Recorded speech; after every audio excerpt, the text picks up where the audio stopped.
The past 40 years of U.S.-China policy has, quote, failed, and Beijing has emerged as a generational threat. Those are among the statements made in a new report from the House GOP China Task Force. And we're joined now by Republican Congressman LaHood from the state of Illinois. He's a member of that task force. Republicans only. Democrats, as I understand it, chose not to participate in this task force. And, Congressman, you put out a number of suggestions. I read some of them earlier today. It's like 180 legislative, suggestions. A bunch of them have already been agreed upon, you say, on a bipartisan basis.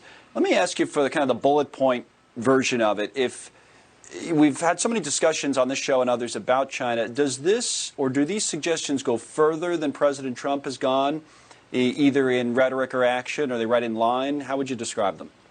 Well, I think they coincide with President Trump's agenda. And really the premise of the report that we released today, Connell, is premised on the fact that we can't afford to ignore the danger from China any longer.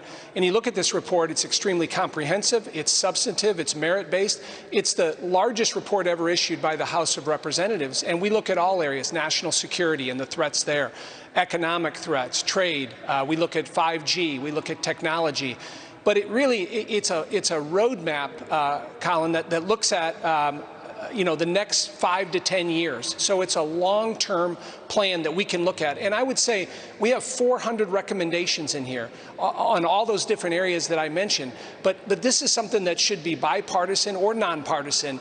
And many of the things that President Trump has done are a part of this. But there are other things that we have worked on in the Congress that, again, will improve America's competitiveness and work on the national security issues. But as we know with China, it's complicated, it's nuanced, but they continue to be an existential threat economically and from a national security standpoint.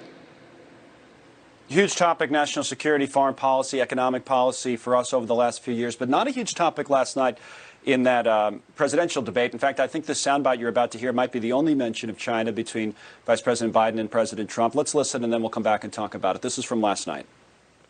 He's done very little. His trade deals are the same way. China's perfected the art of the steal. We have a higher deficit with China now than we did before. And China ate your lunch, Joe, and no wonder your son goes in and he takes out billions of dollars, to manage.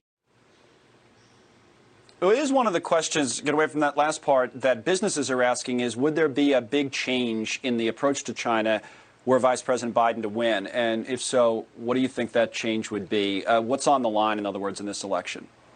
Well, listen, I give President Trump a lot of credit. The Phase 1 deal has been a success.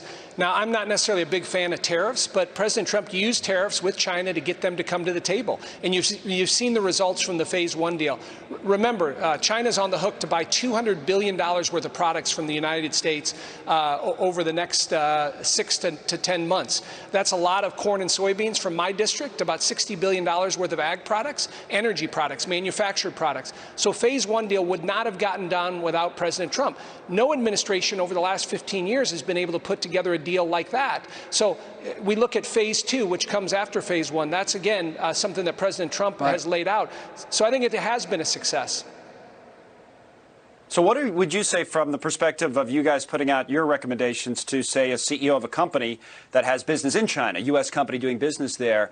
Should it be, hey, listen, diversify, let's get out of China and not put our eggs all in one basket, let's get out of China completely, it's going to be clear sailing? I mean, what would you say to that type of CEO about the future of U.S. relations and how it's going to relate to businesses? Yeah, I think we have to look at things differently in a lot of different business sectors, particularly the tech sector, the intellectual property sector, the medical sector. Think about this. You look at during COVID, there was we relied way too much on the Chinese for PPE, for pharmaceutical drugs, for generic drugs. So in this report, we talk about how do you bring supply chains back to the United States. We've looked at decoupling, Buy America provisions, but clearly we have to incentivize companies to come back to the United States. And so in the report, we look at tax incentives, we look at tax credits, we look at other incentives to make America more competitive. We clearly can't rely on the Chinese to produce everything, particularly in these vulnerable areas. And that's one of the biggest areas of this report. And I would ask the business community and the Chamber of Commerce and CEOs to read the report. It's got some great recommendations in there.